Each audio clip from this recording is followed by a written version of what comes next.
क्या आपका डेटा चुराकर आपको ब्लैकमेल किया जा सकता है? जो दुनिया में आप इतनी फिल्में देखते हैं, जहाँ इतने सारे हथियार गुंडे लेके घूमते हैं, वो हथियार खरीदते कहाँ से हैं? ये जो ऑनलाइन ट्रांजैक्शंस होती हैं, फिल्मों में दिखाते हैं, गैंग वॉर्स होती है, कभी सोचा है कि ये लोग कहाँ शॉपिंग करते हैं? और जो हमारा डेटा चोरी होता है वो जाता कहाँ है? और क्यों हमारा डेटा इतना ज़्यादा इंपॉर्टेंट है? कभी सोचा इन चीज़ों के बारे में? अगर नहीं तो अभी सोचिए, क्योंकि रिसेंटली एक बहुत बड़ी चीज़ हुई है। वो ये हुआ है कि भारत का आज तक का सबसे बड़ा डेटा लीक हुआ है। लगभग 81.5 करोड़ सिटीजन्स का डेटा जो Indian Council of Medical Research के पास था, वो सारा चोरी हो गया है। It has all been stolen, और ये चुरा कर आ चुका है प्राइवेट मार्केट में। अब ये हम सब के लिए खतरे की घंटी है। दुनिया का आज तक का सबसे बड़ा डेटा ब्रीच इसको माना जा रहा है। क्या होता है डेटा ब्रीच और क्यों आपके लिए इतना खतरनाक है, समझेंगे इस वीडियो में। Welcome to Gyankosh.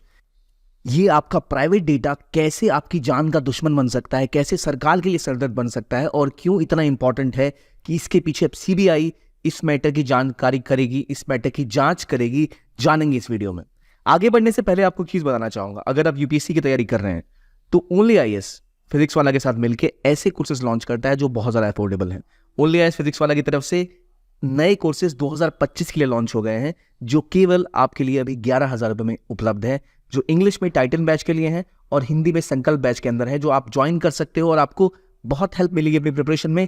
ये ऐसे कोर्सेज हैं जो बहुत अफोर्डेबल है और बहुत हाई क्वालिटी के हैं। अगर आप चाहते हैं तो आप इन्हें ज्वाइन कर सकते हैं केवल 11,000 रुपये में अभी के लिए। अदरवाइज ये 22,000 रुपये के कोर्स का कोर्स है। तो चलिए जानते हैं आज के इस न्यूज़ के बारे में, जो अभी तक का सबसे बड़ा डेटा ब्रीच है।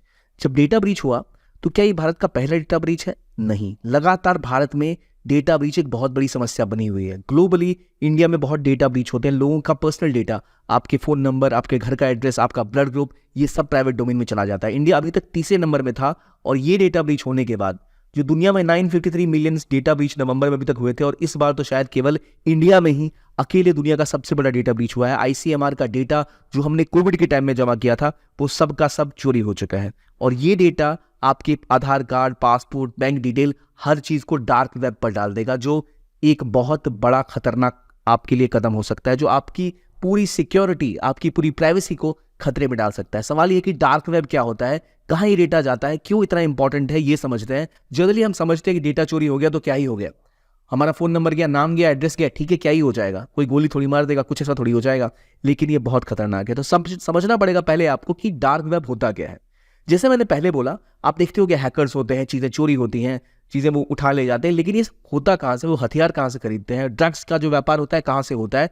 ये सब असल में जैसे किसी को हथियार खरीदना है, ऐसे गूगल पे बिकता है हथियार, मैं आपको कहूँ तो आप विश्वास करेंगे? आप कहेंगे नहीं, गूगल पे तो ऐसा कुछ है ही नहीं, क्योंकि हमारी दुनिया जो है वो गूगल पे है, माइक्रोसॉफ्ट बिंग पर है, यहीं खत्म हो जाती है। ये है सरफेस वेब।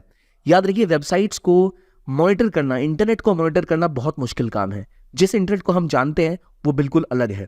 असल में दुनिया में जितना इंटरनेट होता है वो 3 लेयरों में होता है। एक होता है सरफेस वेब, एक होता है डीप वेब, एक होता है डार्क वेब। सरफेस वेब वो वेब है, वो वेबसाइट्स हैं, वो इंटरनेट है जिस दुनिया से आप परिचित हैं, जिन्हें हम समझते हैं अच्छा CNN, बिंग, इंटरनेट, गूगल, यही हो गया, फेसबुक, इंस्टाग्राम, ये सब जो है ना वेबसाइट्स, एक्सेल का काम कर लिया, ऑफिस की वेबसाइट्स खोल ली, ब्लॉग खोल दिया, ये सब असल में बस एक सरफेस है।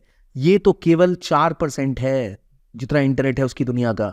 असली दुनिया उस सतह के नीचे होती है, जो होता है डीप वेब और डार्क वेब। आमतौर पे व्यक्ति, अगर आप काम करते हैं ना, तो आप न्यूज़ वेबसाइट्स खोलेंगे, CNN, New York times, Indian express, the Hindu, times of India, ये पढ़ के संतुष्ट हो गए। फिल्में, खबरें देख ली, न्यूज़ देख लिया, स्पोर्ट्स देख लिया, कुछ इन्फॉर्मेशन विकीपीडिया यूज़ कर ली, गूगल कर लिया। लेकिन उसके बाद एक एरिया होता है जहां हम नॉर्मली कम जाते हैं, लेकिन अगर आप एकेडमिक्स में हैं, या आप रिसर्च में हैं, या आप वकील हैं, तो आप legal document, scientific reports, research papers यहाँ मिलते हैं आपको। वो होता है डीप वेब। यानी इसको आपको सीधा वेबसाइट पे सर्च मारो तो नहीं मिलेगा। जैसे आपको इंडिया चाइना सर्च करना है रिलेशंस के बारे में, आपको गूगल पे नॉर्मल वेबसाइट्स मिलेंगी, लेकिन आप सीधा अंदर जाएंगे और बेहतर कीवर्ड्स का इस्तेमाल करेंगे, तब आपको रिसर्च पेपर्स मिलेंगे जहां आपको डेटा मिलेगा। मेडिकल रिकॉर्ड्स की बात आ गई, लीगल डॉक्यूमेंट्स, कैसे लीगैलिटी काम करती है, साइंटिफिक रिपोर्ट्स किसी देश के बारे में आई, वो मिलता है आपको डीप वेब पर। कोई स्पेसिफिक इन्फॉर्मेशन जो कोई एक वेबसाइट कुछ लोगों को ही देती है, वो मिलता है आपको डीप वेब पर। लेकिन उससे भी नीचे वो इलाके हैं जहां होता है सारा खेल, जो होता है पॉलिटिक्स का, जो होता है प्रोटेस्ट का, चोरी का, ह्यूमैनिटी, जो स्मगलिंग होती है, वो होता है डार्क वेब, जहां पर लोकेशन पता नहीं लगती। जैसे अभी आप जो इंटरनेट चला रहे हो, सारी लोकेशन कोई चाहे तो पता लगा सकता है आपके IP एड्रेस के थ्रू। आपका इंटरनेट एड्रेस, आप जहां से लॉगिन कर रहे हैं, वो डेटा मिल जाएगा। लेकिन डार्क वेब में वो सारा काम होता है जहां आइडेंटिटी छुपाई जाती है, सब कुछ छुपाकर इलीगल एक्टिविटीज़ की जाती है, चाहे ड्रग ट्रैफिकिंग की बात हो, इलीगल एक्टिविटीज़ की बात हो, जिससे वो पकड़ में ना आए। ये सब होता है कहाँ? तो डार्क वेब में। तो जब भी आपका डेटा जो आप नॉर्मली यूज़ करते हो वो हम यूज़ करते हैं सरफेस वेब पर, लेकिन जब आपका डेटा जो आपकी पर्सनल प्रोफाइल है वो डार्क वेब पर पहुंचती है और वहां आकर आती है किस चीज़ के लिए? वो आती है इस तरह कि आप उसको खरीद सकें। कोई अगर ग्रुप उसकी बोली लगाएगा और जो उसे खरीदेगा वो उसका इस्तेमाल कर कर फिर आपके साथ बैंक फ्रॉड कर सकता है। तो आपका डेटा, मान लो इतने सारे लोगों का medical record, medical data online आ गया, इतने सारे लोगों की जो आधार की डिटेल्स है वो आ गई, तो क्या इस आधार डिटेल से वो सिम निकलवा सकते हैं? क्या इस डिटेल से वो पता लगा सकते हैं कि इंडिया में कितने लोगों को कौन सी बीमारियां हैं? क्या बीमारियां को लेकर इंडिया ज़्यादा ससेप्टेबल है? इंडियन लोगों को कौन सी बीमारी ज़्यादा हो सकती है? अगर इन्हें टारगेट करना है इंडिया की पॉपुलेशन को तो ईजिली टारगेट कर सकते हैं। ये सब जो होता है ये डार्क वेब के अंदर होता है। ये सारा डेटा वहाँ पे होता है जो आप नॉर्मली पहुँच नहीं सकते। वहाँ जाने के लिए आपको टोर का इस्तेमाल करना पड़ेगा। टोर मतलब एक ऐसा ब्राउजर, नॉर्मली हम फायरफॉक्स यूज़ करते हैं, नॉर्मली हम गूगल क्रोम यूज़ करते हैं, इस तरह की वेबसाइट्स यूज़ करते हैं, लेकिन डार्क वेब का असली खेल होता है टोर पर, यानी द ओनियन राउटर। आमतौर पे हम जहाँ से भी काम करते हैं ना, तो हमारा जो जिस जगह से हम हैं, अगर मान लीजिए ये वेब है, इंटरनेट है, तो हम अपने कंप्यूटर पे काम कर रहे हैं, हमारा कंप्यूटर इंटरनेट से जुड़ता है, हमारी लोकेशन को शेयर करता है, चीज़ें शेयर करता है, फिर वहाँ से हमें इन्फॉर्मेशन मिलती है।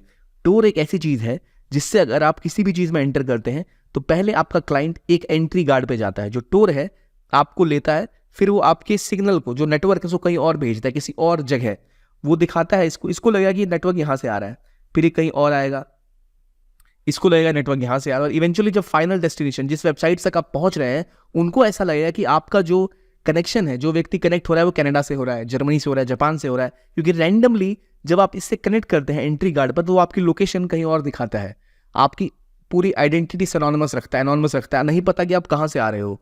तो डेस्टिनेशन वाले को आपको ट्रैक करना थोड़ा मुश्किल हो जाता है, और इसीलिए क्योंकि यहाँ पे एनोनिमिटी होती है, किसी को कुछ पता नहीं होता, तो यहाँ वो वेबसाइट्स होती हैं जो गवर्नमेंट के चंगुल से बाहर रहती हैं और जहाँ पे मैक्सिमम इलीगल एक्टिविटीज होती है। तो जब कोई ऐसा सिक्योरिटी स्नैग होता है, जब डेटा ब्रीच होता है, चाइनीज हैकर, रशियन हैकर ये सब डेटा चुराते हैं, तो उसका फायदा ये इन्हें बेचकर उठाते हैं, जो वो बेचते हैं ऐसे डार्क वेब के ऊपर, जहाँ कई सारी कंपनियां इन्हें खरीदती हैं, जिसका इस्तेमाल वो केवल देश को हानि पहुंचाने के लिए ही नहीं, पर्सनल फायदे के लिए भी कर सकते हैं। किसी अमेरिकन कंपनी को इंडिया के लोगों का मेडिकल डेटा मिल चुका है, तो उसे पता है कौन सी दवाइयां यहाँ के लोगों को बीमारियां हो सकती हैं, तो क्यों ना वो खाने में अडल्टरेशन कर दी जाए। ये ड्रग कंपनी को पता लग गया यहाँ कौन सी बीमारियां ज़्यादा फैली हुई है, तो वो दवाइयां उन एरियाज में टारगेट करेगा जहाँ पर है, वो जो इंडियन लोगों के पास नहीं है। ऐसा डेटा जो आपका व्यक्तिगत डेटा है, इसका इस्तेमाल करके साथ आपके साथ फाइनेंशियल फ्रॉड किया जा सकता है, आपकी सारी आइडेंटिटी पब्लिक की जा सकती है, कितने लोग किस लेवल पे काम कर रहे हैं, एक बहुत बड़ा इंटरनेशनल सिक्योरिटी थ्रेट बन सकता है इंडिया के लिए सब। और ये सब जिस रूट से होता है वो होता है टोर ब्राउजर के थ्रू पहुंचा जाता है। तो ये पूरी कहानी है डार्क वेब की, और डार्क वेब के थ्रू ही सब कुछ होता है। तो पहले याद रखिए, एक होता है सरफेस वेब जिसमें हम काम करते हैं, फिर आता है deep web, net banking, research paper, medical records, ये सब इसमें होता है। नीचे आता है डार्क वेब जहाँ इलीगल इन्फॉर्मेशन होता है, एनोनिमिटी होती है। तो डार्क वेब में आपको स्पेशल टूल चाहिए एक्सेस करने के लिए, सीधे तरीके से आप उसको एक्सेस भी नहीं कर सकते। तो यहीं पर वो चीज़ें होती है जहाँ पर मान लो आपको कोई चीज़ खरीदनी बेचनी, तो आप पैसे से नहीं खरीदो बेचोगे, क्रिप्टो से खरीदो बेचोगे। क्रिप्टो से क्यों? क्योंकि क्रिप्टो खुद एनोनिमस है, क्रिप्टो कोई कंट्री कंट्रोल नहीं करती, कोई बैंक कंट्रोल नहीं करता, तो क्रिप्टो की लेन देन होती है यहाँ। तो उसके थ्रू ये सब काम होता है, जिसके तहत जो इन्फॉर्मेशन है, जो हथियार है, वो खरीदे बेचे जाते हैं। और ये डेटा जब 85 करोड़ लोगों का डेटा डार्क वेब पर उपलब्ध होगा बिकने के लिए, तो इंडिया के लिए कितना बड़ा एक सिक्योरिटी थ्रेट है। ना सिर्फ सिक्योरिटी थ्रेट बल्कि आपके लिए खुद कितना बड़ा थ्रेट है। इससे पहले लगातार इंडिया में अटैक्स हुए हैं, जैसे रशियन मालवेयर एक नाइजीरियन के द्वारा किया गया था इंडिया के ऑयल सिस्टम के ऊपर असम में, जहां से वो डेटा निकाला गया, कैसे मशीनें ऑपरेट करती हैं। अगर वो पूरा डेटा किसी के पास है, उसको पता है कौन सा व्यक्ति कहाँ काम करता है।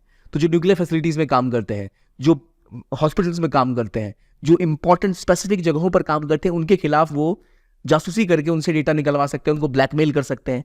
इस तरह की चीजें जो हो रही हैं, ये हमें दिखाता है कि हमारा पब्लिक जो डिजिटल इंफ्रास्ट्रक्चर है वो बहुत ज़्यादा वीक है, बहुत खतरनाक है, और बहुत ज़रूरी है कि हम उसको सुधारें। और अगर ये डेटा ब्रीचेस लगातार ऐसे ही होते रहे तो हम सबको विश्वास उठ जाएगा किसी भी वेबसाइट से जो गवर्नमेंट ऑपरेट कर रही है, वो डेटा फिर पब्लिकली जा सकता है, उससे फेसबुक, इंस्टाग्राम ये भी खरीद लेंगे आपका डेटा, फिर आपको ऐड ही करते रहेंगे पूरे दिन बैठ के, पूरे दिन आप वही ऐड देखोगे जो आपको ज़रूरत है, जिस चीज़ की, आप किस लेवल पे कमाते हैं, कितना खर्चा है, सब उनके पास आ जाएगा। जो बहुत बड़ा एक सिक्योरिटी ब्रीच है जो हुआ है अभी इस इंडिया के आज तक के सबसे बड़ी डेटा ब्रीच के साथ, और ये सब अब डार्क वेब पर उपलब्ध होगा, जो इंडिया के लिए एक बहुत बड़ी बात है।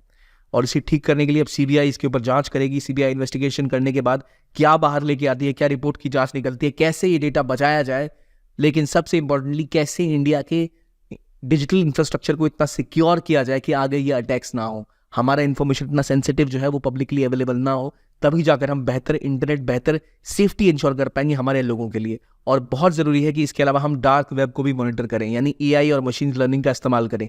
रिसेंटली गवर्नमेंट ने क्या किया था, रिसेंटली गवर्नमेंट को पता लगा था कि बहुत सारे फ्रॉड सिम लोग जनरेट करते हैं, तो उसके लिए अस्त्र डेवलप किया गया था एआई के थ्रू, जिसके थ्रू हम ये पहचान पाए कि एक ही फोटो से अगर कई सारे मोबाइल सिम अगर एक्टिवेट किए गए हैं, तो एआई के सिस्टम के थ्रू गवर्नमेंट ने ऑलरेडी 85 लाख के आसपास जो गलत कनेक्शन है, रॉन्ग कनेक्शन है, उनको डिस्कनेक्ट किया, जो फ्रॉड सिम्स है उनसे बचाया। इस तरह की टेक्नोलॉजी का इस्तेमाल करना पड़ेगा हमें एआई का भी, ताकि हम डार्क वेब को रेगुलेट कर पाए, एनालाइज कर पाए इन्फॉर्मेशन को। कोई अगर किसी का पर्सनल डेटा पब्लिकली अवेलेबल है उसको रोका जा सके, और बेहतर साइबर क्राइम लॉज बनाए जाए, और अपने इंफ्रास्ट्रक्चर को इतना मजबूत किया जाए कि कोई इसे हैक ना कर सके। तो अभी तो तत्काल ये खबर है कि इतने सारे लोगों का डेटा पब्लिकली अवेलेबल है, जो हम सब की जान के लिए बहुत खतरे का सबब बन सकता है। ये था ये वीडियो, देखने के लिए बहुत बहुत धन्यवाद। Keep on watching ज्ञानकोश।